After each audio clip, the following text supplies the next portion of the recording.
Before we start, today's episode of Chopper's Politics isn't cheery, but it is important. If you'd rather not hear frank discussions of suicide and mental health, it might not be for you. And if you're finding life difficult, the Samaritans are here, day or night. Call them for free on 116 123. Now, 16 families in Britain are affected by suicide every single day. It's a very grim figure, and behind it is a sea of people going through a very specific type of grief. One family who is experiencing that are the Patersons. Owen Paterson MP, a familiar face in Westminster and to listeners of this podcast, has been the Tory MP for North Shropshire for 23 years and was formerly an Environment and Northern Ireland Secretary in David Cameron's government. He has 3 children, the youngest of whom is 29, Evie. In June last year, Owen's wife and Evie's mother, Rose, took her own life. Rose was chairman of Aintree racecourse, the first female chairman of a national hunt racecourse. She was a champion of women in sport, a charity trustee, a school governor, and an art lover. To many, including her family, hers seemed a happy, fulfilling life. But behind the scenes, Rose was struggling.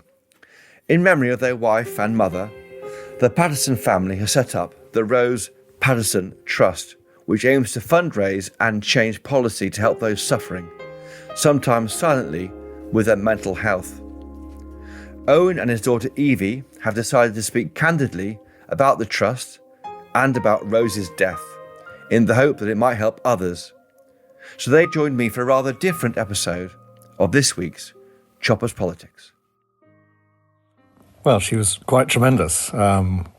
We met at Cambridge 45 years ago. We were married for 41 years.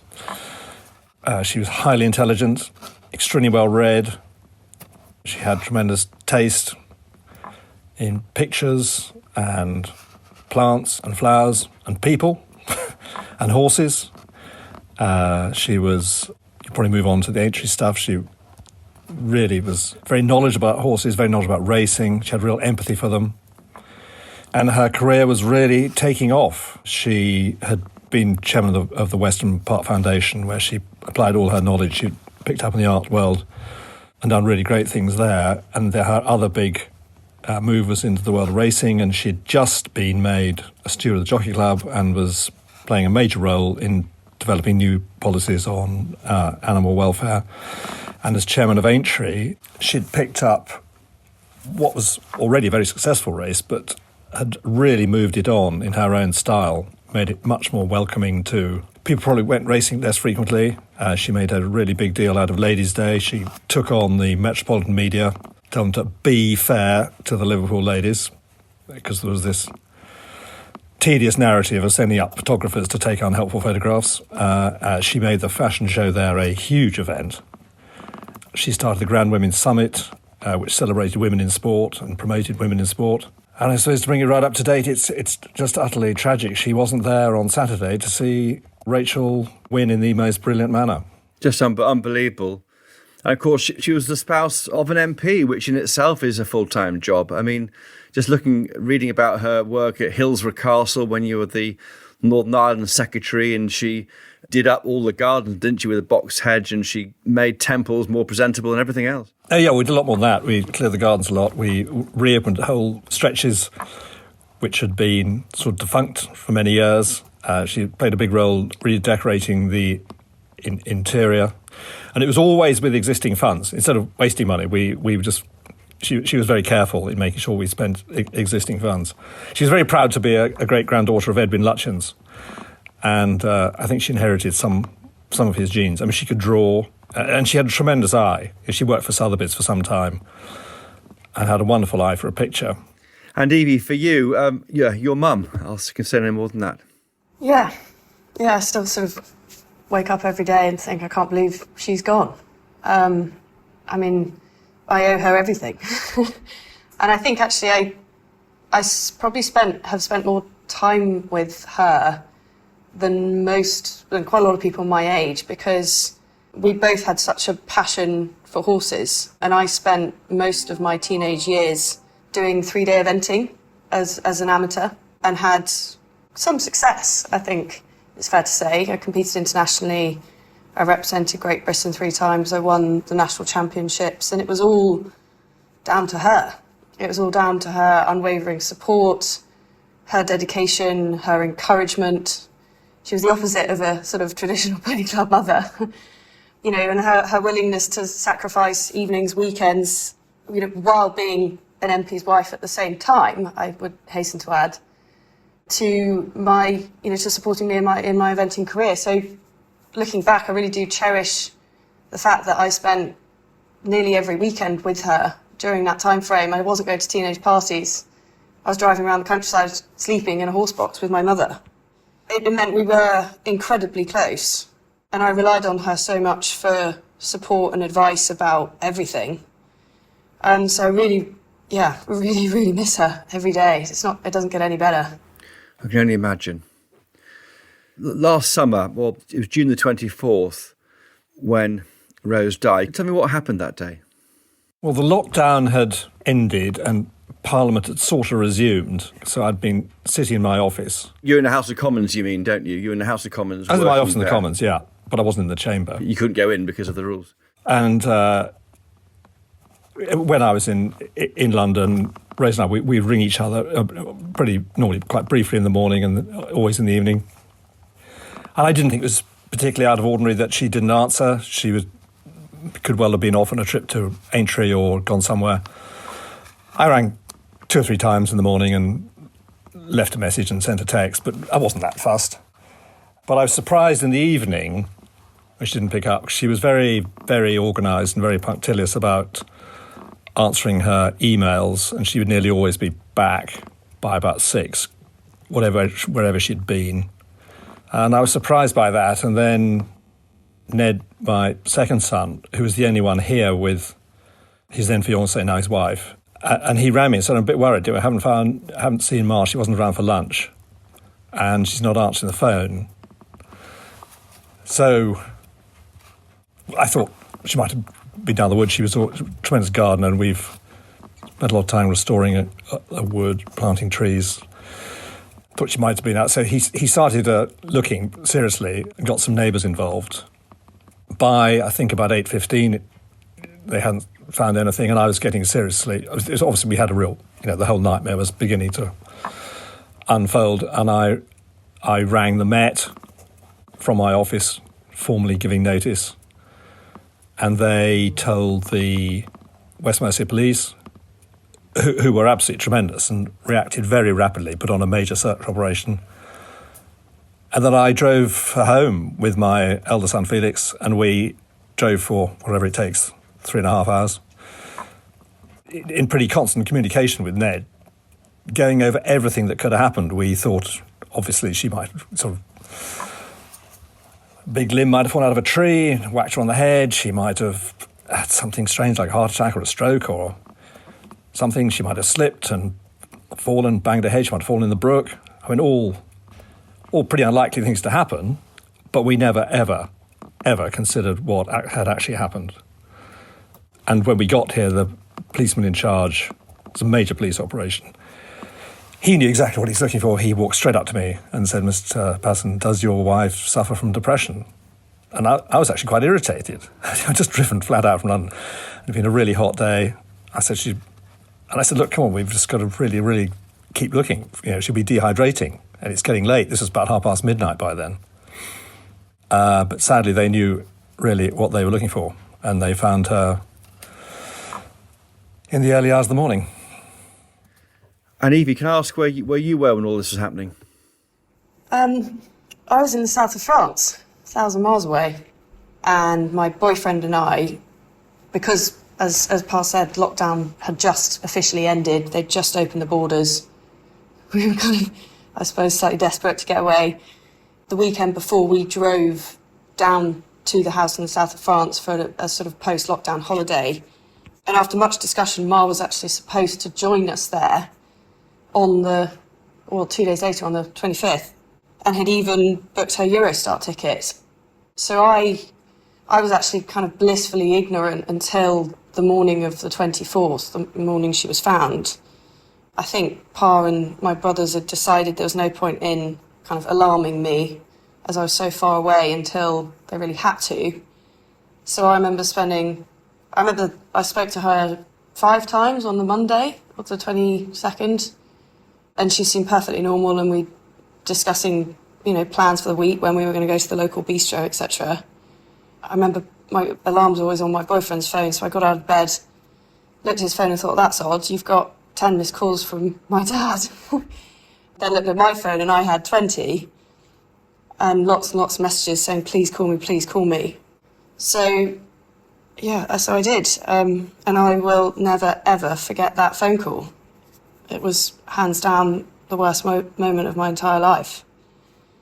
And then we had the nightmare of how to get home, as we were 1,000 miles away, and it was a heroic effort on behalf of my boyfriend, who did the vast majority of the driving. We, pretty much got straight in the car, packed up the house, got straight in the car, and just drove home. But yeah, it was easily the worst day of my life. There were no clues about this, were there, Owen, in advance from reading of the interviews you've done recently on the obituary? Almost nothing there at all to indicate. As Evie said, well, she'd bought the Eurostar ticket. There was a huge hoo-ha about when she was going to return, because she didn't think I was capable of looking after myself for more than 2 weekends running. So there's a big fuss about this trip to France. That, she was when she was going to get the ticket back. And the 24th, she was going to go down to London, see an aunt of ours who'd had a very lonely time during lockdown. And the 24th was my birthday. I was going to have a birthday party with my elder son and his wife and my granddaughter. And then the next day she was going to go to France. So this was all planned in real detail. And there were messages on her phone to friends making arrangements for the week when she did get back. So we had absolutely no warning of this, whatever. It's something we think about the whole time. How on earth didn't we notice? How on earth did I not notice? We'd known each other for 45 years. We'd been married for 40 years. How on earth didn't I see that there was an inkling of this? Because we've had an inkling of this. Of course, we'd have just changed everything. I mean, she's very, very dramatically changed everything, which is perfectly obvious to everyone looking in from the outside. But if we just had a hint... And we spent a lot of time talking as to why we didn't notice, but it also goes the other way. Why didn't she? Why didn't we notice, and why didn't she say anything? And there's this terrible stiff upper lip idea, which we're being very publicly open about our whole history to make sure people do talk. And if people on this, in your audience, are listening now and they're feeling anxious, our message is please, please talk. And she was planning all these things, to go to France to see Evie, to have dinner with you on the 24th. How can someone, do you think, have all those plans which are normal family life at the same time as harbour these thoughts? Well, I spent a lot of time in the autumn learning a little bit I can about this whole area. And we were completely bewildered by this to start with, but I think we've learned a little bit more, and talking to experts and others who've also tried to kill themselves, one case. And he said it's like a snake bite. You have worries and they're bugging you, and then suddenly something clicks and you decide to do this, and nothing will stop you. And the other expression, which is quite a good one, I think, is a mental heart attack. This sudden seizure happens. My thinking, as I said, we talk about it as a family an awful lot, is please talk. Please talk to other members of your family. Please go and talk to your doctor. Don't be embarrassed. Go to, someone who's a friendly nurse. Go and talk to the nurse. Go and talk to a school teacher. Go and, anyone at all who you can confide in. Talk to someone at work. And going the other way, please look out for people. So if you see someone at work who's just looking a bit miserable and isn't talking anymore, and don't walk past them and go to the coffee machine. Just ask them. It may all be very un-British, this, and we are being very brutally frank because nothing is going to bring Rose back, and that is the might sound a bit crass to say this, but the terrible, terrible, terrible finality of suicide is it's permanent. Whatever the temporary crisis Rose was in, can be nothing like the impact. We had this extraordinary deluge of sympathy and all the letters and the emails, the messages coming in, which I've only recently got around to answering, actually. We were just swamped. People don't expect you to answer, Owen, let me tell you that. You both caught COVID in March last year, didn't you? A few months before Rose took her own life. Do you think that was, in any sense, a possibility or an impact? There may well be. There was a study in Italy that women are disproportionately impacted neurologically by COVID, less clinically, so fewer women go to hospital and are very ill and fewer die. But the Italian study showed there was an impact on women mentally. And there was a report out only in the Lancet last week that COVID does bring mental problems. And it's exhausting. I was absolutely wiped out by it. It took me weeks and weeks to really get over it.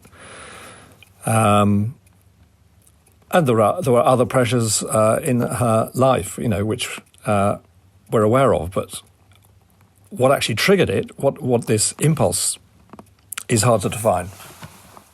The impact on you, Evie, and your siblings has been dreadful. I think that's fair to say. I don't think I'd be doing my brothers a disservice in agreeing with that. It's very, very hard to recalibrate our lives with, to incorporate her absence, if that makes sense. We owe so much to her and she was so involved in our lives.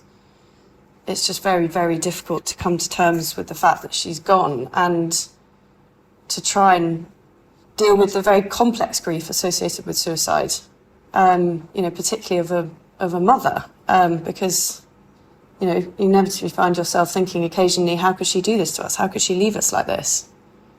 And it's hard not to occasionally feel hurt.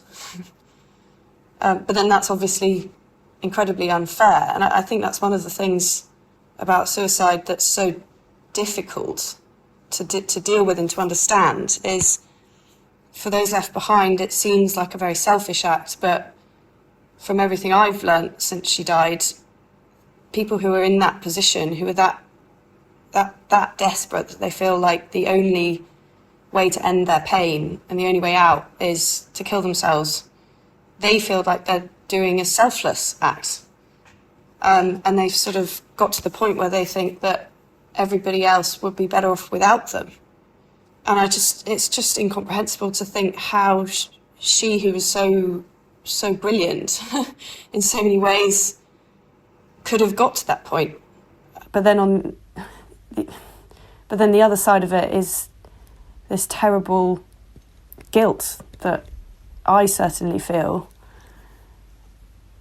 just by virtue of the fact that I didn't notice and I didn't stop it, and I feel like I let her down. How could we all, living with her in lockdown, have let it come to this, and not seen how bad the situation had become, and not been able to do anything to stop it. And I'm afraid that guilt, however much anyone says it's not your fault, or she might have done it sooner if it wasn't for you, in a slightly sort of fatalistic manner, that guilt is going to stay with me for the rest of my life. And I think guilt is a facet of the grief created by or associated with suicide bereavement that's quite unique, that's very specific to suicide bereavement. And it's very hard to live with, frankly. And Chris, you mentioned, your question was about the impact on us, her children. I'm afraid that's very much part of it, and is one of the reasons why this is all so difficult to come to terms with, and why everything seems harder without her. Everything seems bittersweet. Everything is tinged with sadness, and why it's impossible to just feel that feeling of pure joy because Ma's not here to feel it with us. So I'm afraid the impact is all-encompassing, all-pervasive. And I honestly don't yet know sort of if it will get better with time. Everybody says time's a great healer. I hope it does, but I'm not 100% convinced that it's ever going to go away. Evie, you're in your late 20s. Do you think your generation is more open to talking about mental health and these kind of things than maybe your father's generation? Yes, I think so. I think very much so. And we've received an incredibly positive response to our sort of, well, I suppose our response to it, which has been to set up this trust. And I get the sense there's quite a lot of people who are almost relieved that somebody's talking about it. And there's an amazing groundswell of support behind anyone, trying to break the taboo, the stigma, trying to open up the conversation. And I do think my generation are more open. Having said that, well, I suppose two things. One, I still think we all need to get better at being able to show vulnerability. I think it's very easy to post something on Instagram saying, around mental health week or whatever it is, saying, like, let's all talk more. But posting something on Instagram is not talking, and doesn't actually doesn't force you to expose yourself in any way. You're protected behind the wall of your phone. So I think we all need to get a little bit better at actually being brave and exposing ourselves, because one thing that goes round and round in my mind is just this idea that we all feel the need to project an image of invincibility. And it's very, very difficult for us all to show vulnerability. I think in Mar's case, that was very much the case. And another thing that she said quite often to me, because we did talk about being a woman and being a working woman, what it meant quite a lot. And she said, men are generally better at putting on a front. And the sort of horrible irony of that hasn't escaped me, because obviously, in retrospect, it was obvious that she was better than anyone at putting on a front. But I do think we need to slightly break down the barriers and start seeing true strength as the ability to show weakness or show vulnerability, rather than projecting that perfect image all the time. And I'm afraid that's where social media doesn't actually help at all, because it's all about projecting a perfect image. An airbrushed one as well, of course. Yeah, exactly. Do you think, Owen, that we look for the wrong things when it comes to looking out for somebody who might need some help? That the clues are the wrong clues we're looking for. That often it's someone who is trying to be brave but needs the help. But we can't. We need to look for that idea.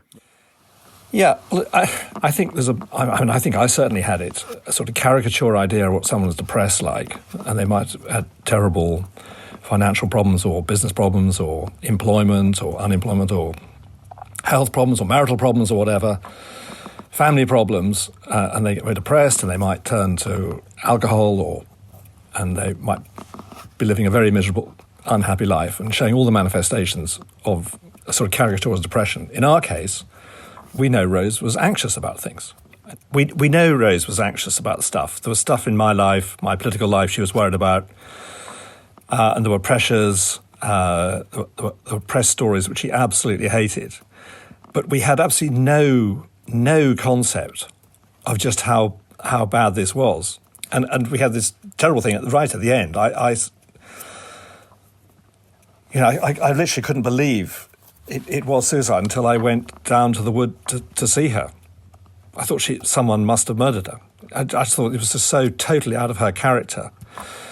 So I do think there is real value in much, much more public discussion of suicide awareness.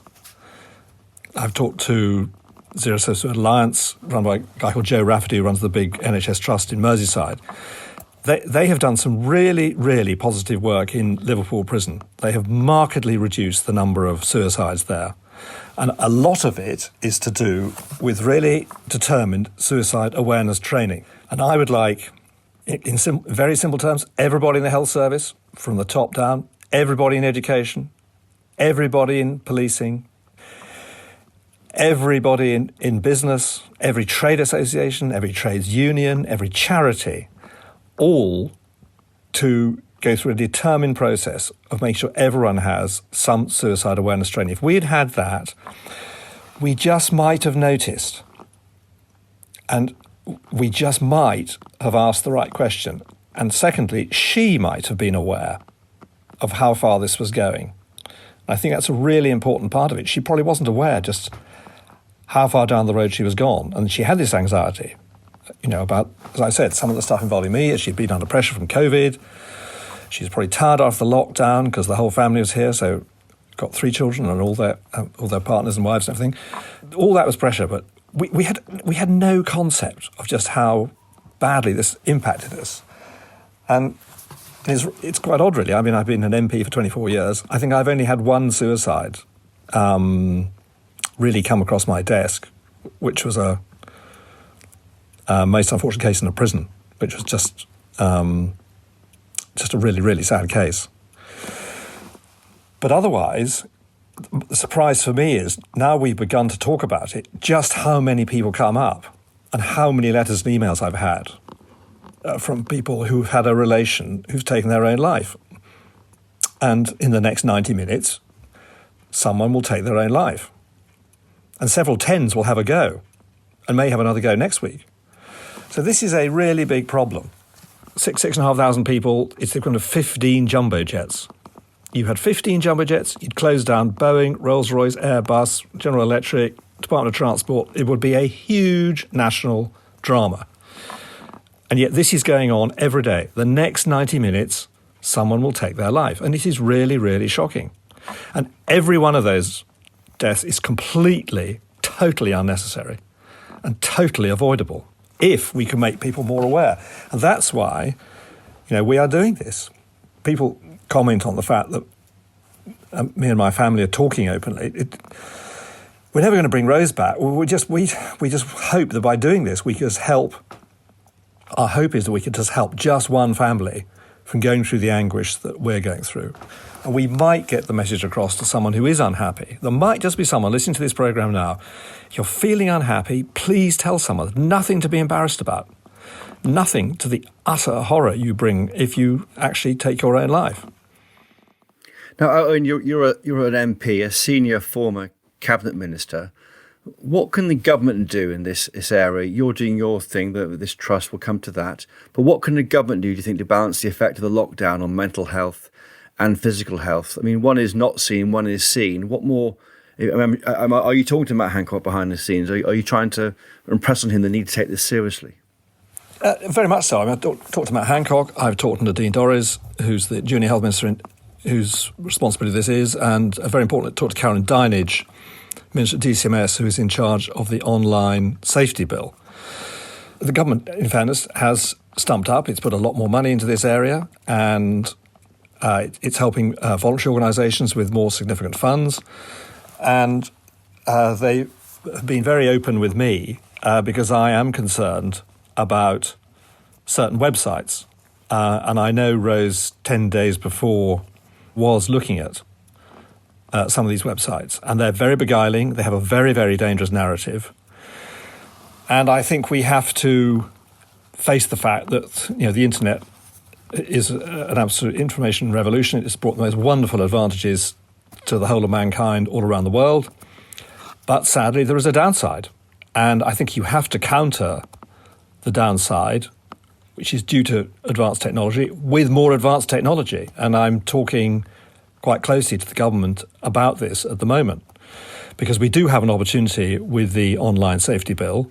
Because these bills only come around, once every 10 or 15 years, we must make absolutely sure that the bill is flexible enough that it can adapt to future developments in technology.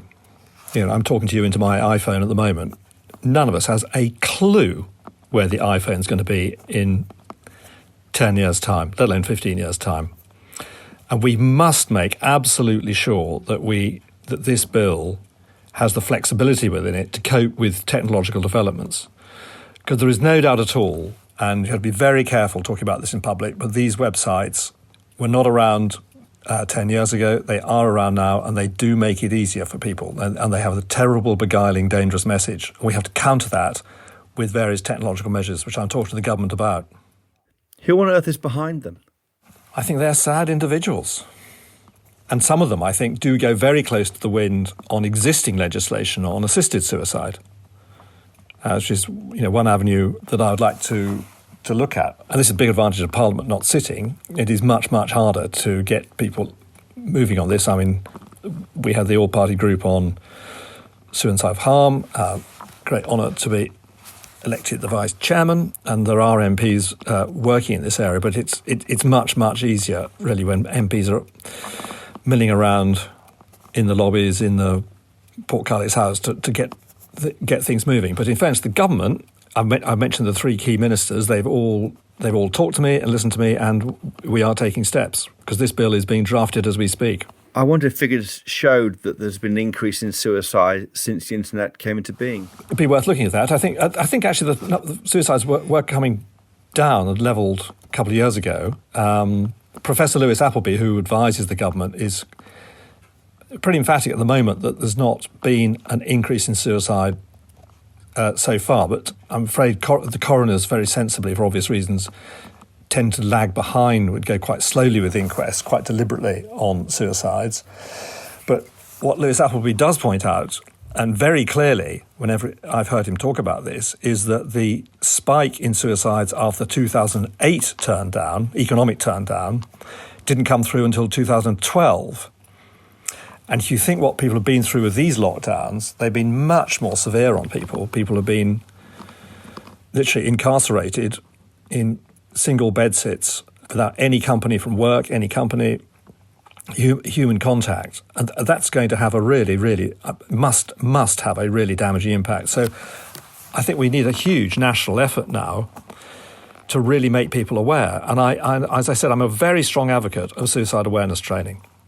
I really do think that would make a difference. And I'd make that absolutely clear that your trade should be first in the queue. I think all journalists should be very careful about what they say. A lot of articles are glibly knocked off, which can be damaging to an individual. That individual will have many people around them who can't answer back. And I think there's no doubt about it, the media also has a clear responsibility on this. And Evie mentioned social media. There's no doubt at all that comments on social media, I think, can be very damaging to people's mental well-being. Evie. And I think suicide rates amongst the young are increasing, aren't they, Pa? Well, young women, that's what's really worrying, absolutely. Mental health problems in young women. And I think that raises a really important point. Yeah. And there's a message around that I think we as a charity can do a lot to disseminate. And that's that's something that we can add to the discourse around suicide, because I do think there's an increasing focus, particularly in the media, and therefore more awareness of male suicide, particularly suicide amongst young men. I think a lot of people are familiar with the statistics that 75% of suicides are men, and suicide is the biggest killer of men under the age of 40. But I don't think people are nearly as aware of the fact that suicide is the biggest killer of both sexes under the age of 35. And regardless of whether suicide kills more men or women, there's still a lot of women out there who are unfortunately taking their own lives. Too many. And if our experience can teach us anything, it's that it's not just men killing themselves, unfortunately.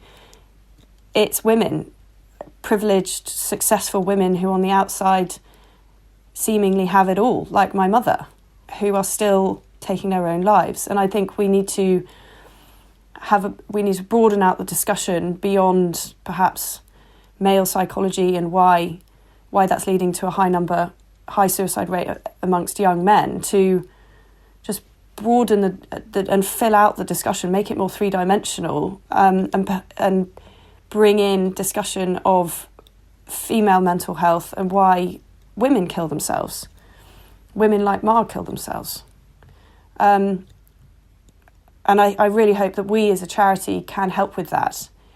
And it would be great if we could raise awareness of some of the issues around female mental health and female suicide, and potentially find some projects to donate money to, which are focusing on preventing suicides amongst women, because I do know of more than one charity that's dedicated to male suicide prevention, but I mean, so far I'm actually not aware of any charities dedicated to female suicide prevention. I suppose we can contribute to the discussion, not just on female suicide, but women's mental health as well. And I do think there is increasing pressure on women to have it all, but at what cost? Ma was an incredibly accomplished, successful, privileged woman, but none of that was enough. And I do think we all need to be more aware of the pressures on women in a society where they're expected to be successful, to have a successful career, but at the same time still do the lion's share of the family support and the housework. And I do think that creates particular pressures. Added to that, we talked about the idea of female imposter syndrome a lot, and I think that was relevant in this case as well. I don't think she ever quite believed that she was as brilliant as she was, and that in itself is just so sad. As I said in one interview last week at Aintree, it's just so sad that she will never hear or read all the wonderful tributes to her that we've been inundated with since her death. And worse, I'm not sure she would have believed them. You're coming on to this launched last weekend. Evie, you and your family have launched the Rose Paterson Trust. It's a charity which will raise money for suicide prevention and bereavement, and it launched on the day of the Grand National, of course. Tell us about the response you've had so far. Overwhelming. Absolutely overwhelming. We officially launched on Saturday on Grand National Day, which seemed appropriate, but there was obviously quite a lot of build-up in advance to the Grand National, in advance to Saturday, in the official launch. And Aintree, we are incredibly grateful to Aintree Racecourse and the Jockey Club for doing so much to sort of enshrine Ma's legacy.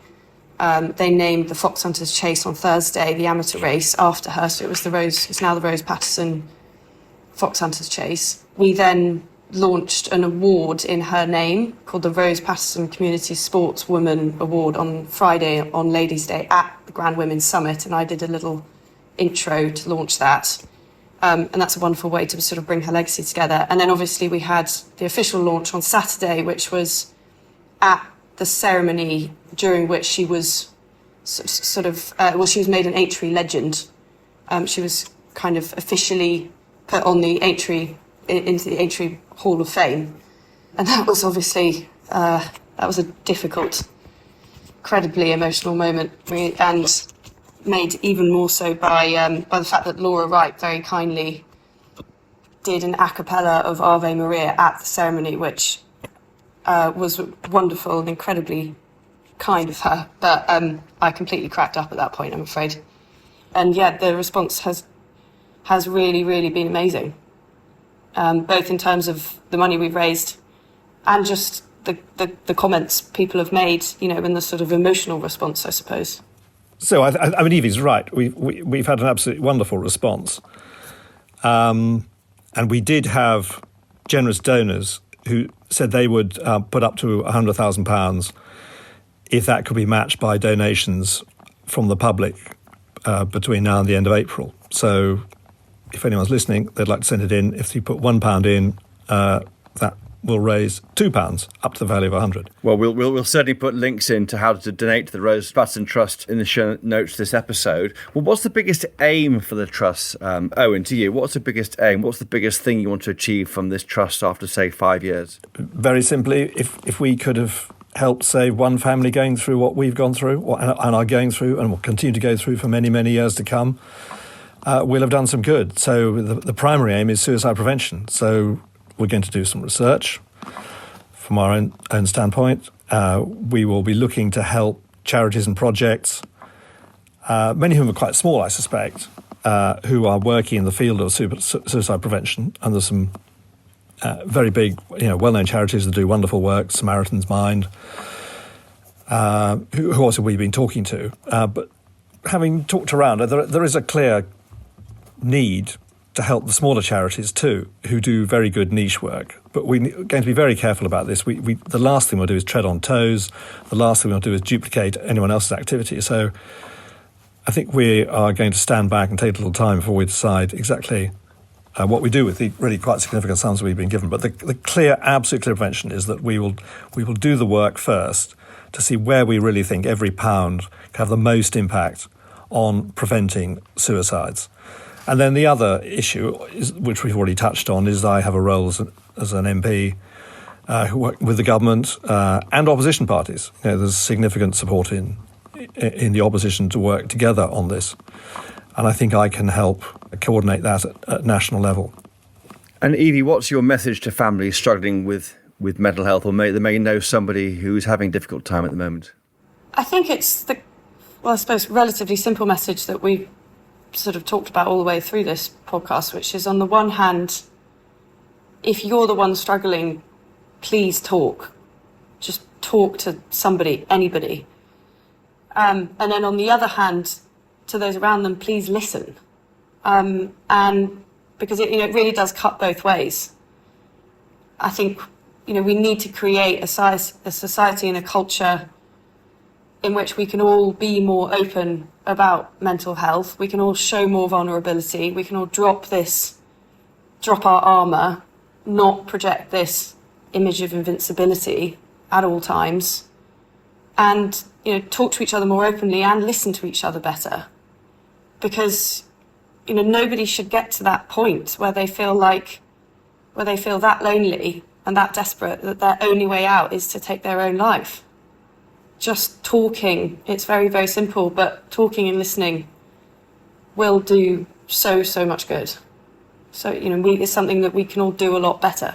Well, Owen Paterson and Evie Paterson will put links to how to donate to the Rose Paterson Trust into the show notes for this episode. But thank you very much for both joining us this week on Choppers Politics. Thank you both. Thanks very much. Thanks, Chris. Thank you to Owen and Evie Paterson for speaking so honestly there. There's a link to the Rose Paterson Trust in the episode description, as well as details of services you can contact if you've been affected by any of the issues we've discussed today. Thank you for listening.